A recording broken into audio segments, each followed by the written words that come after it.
Hello friends, कैसे हैं आप लोग। I hope you all are doing great. आज मैं आप लोगों को बताऊंगा बिजनेस लॉज के इंपॉर्टेंट क्वेश्चंस जो कि बीकॉम ऑनर्स और बीबीए के लिए मोस्ट इंपॉर्टेंट रहने वाले हैं। So my name is surge Thapar, I am a post graduated teacher and let's start.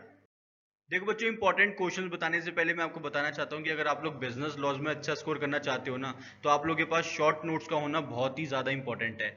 मैंने आप लोगों के लिए शॉर्ट नोट्स बनाए हैं बिजनेस लॉज जिसके अंदर आप लोग के सारे टॉपिक्स कवर होंगे। एक ही बार में आप लोग की रिवीजन हो जाएगी। सारे के सारे डिफरेंसेस, टॉपिक्स, कॉन्सेप्ट सब कुछ मैंने कवर किया है। बहुत सिंपल लैंग्वेज लिखी है, आप लोगों को एक ही बार में डेफिनेटली समझ आ जाएगा। पीडीएफ फॉर्म में मैं आपको अवेलेबल करा दूंगा सिर्फ और सिर्फ 99 रुपीज़ में। 99 रुपीज़ में आपको एक ऐसी चीज़ दे रहा हूँ जिससे आपका बिजनेस लॉस का जो स्कोर है वो डेफिनेटली मैक्सिमाइज होगा। तो एक बर्गर के प्राइस पे आप लोगों को नोट्स मिल रहे हैं। जो भी बच्चे लेना चाहते हैं मुझे यहाँ पे कनेक्ट कर सकते हैं। 8800797331। ये मेरा व्हाट्सएप कॉन्टैक्ट है, मुझे यहाँ पे कनेक्ट करो। मैं आपको पीडीएफ फॉर्म में नोट्स प्रोवाइड करा दूंगा जिससे आप लोग की एक ही बार में पूरी की पूरी डिवीजन हो जाएगी। अब आते हैं हम लोग इंपॉर्टेंट क्वेश्चंस की तरफ। तो बच्चों, जो पहला इंपॉर्टेंट क्वेश्चन रहने वाला है वो है explain all the elements of a valid contract. सारे के सारे आपको एलिमेंट्स बताने हैं एक वैलिड कॉन्ट्रैक्ट के।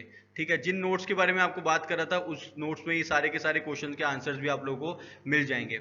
सेकंड इंपॉर्टेंट क्वेश्चन है बच्चों, difference between void agreement and voidable agreements. आपको बताना है कि वॉइड एग्रीमेंट और वॉइडेबल एग्रीमेंट में क्या डिफरेंसेस होते हैं। कम से कम 6 डिफरेंसेस आपको लर्न करने ही करने हैं।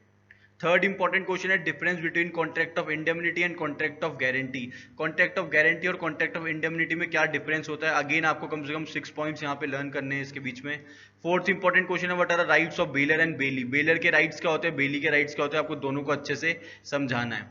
फिफ्थ इंपॉर्टेंट क्वेश्चन है explain the features of LLP. Limited liability partnership के क्या क्या फीचर्स होते हैं आपको बताने हैं। सिक्स इंपॉर्टेंट क्वेश्चन है who is the designated partner in LLP. Designated partner कौन होता है एलएलपी में और उसके फंक्शंस क्या होते हैं, ये भी आप लोग साथ में पढ़ लेना, बोनस हो गया आप लोगों के लिए। ठीक है। सेवंथ इंपॉर्टेंट क्वेश्चन है बच्चों difference between holder and holder in due course. Holder और होल्डर इन ड्यू कोर्स में क्या डिफरेंसेस हैं आपको बताने होते हैं। काफी ज्यादा इंपॉर्टेंट क्वेश्चन है, कई बार आप लोग के एग्जाम्स में आता है ये। बीकॉम ऑनर्स बीबीए तीनों के लिए इंपॉर्टेंट है ये। एट्थ इंपॉर्टेंट क्वेश्चन है explain the state commission and national commission. आपको बताना है कि स्टेट कमीशन क्या होती है और नेशनल कमीशन क्या होती है। ठीक है। नाइन्थ इंपॉर्टेंट क्वेश्चन है explain foreign exchange management act 1999। आपको फॉरेन एक्सचेंज मैनेजमेंट एक्ट के बारे में बताना है जो कि 1999 है, उसके क्या फीचर्स है, क्या क्या चीजें उसमें कवर होती हैं। टेंथ इंपॉर्टेंट क्वेश्चन है what is copyright and explain the procedure to obtain it. क्या क्या बेसिकली कॉपीराइट्स होते हैं और किस तरीके से हम लोग कॉपीराइट को ऑब्टेन कर सकते हैं, क्या उसका प्रोसीजर रहता है। ठीक है, 10 के 10 क्वेश्चन आप लोग के बिजनेस लॉज के लिए मोस्ट इंपॉर्टेंट रहने वाले हैं। जिन नोट्स के बारे में बात करें उससे पढ़ोगे तो डेफिनेटली आप लोगों का जो स्कोर है वो भी मैक्सिमाइज हो जाएगा। इन क्वेश्चंस के आंसर भी वहां पे आप लोग को मिल जाएंगे। अगर फिर भी कोई दिक्कत निकल के आ रही है तो आप लोग मेरे से कमेंट करके पूछ सकते हैं। तब तक के लिए all the very very best. Channel को सब्सक्राइब करना मत भूलिएगा और साथ में लगे बेल आइकन को प्रेस कर देना। Thank you.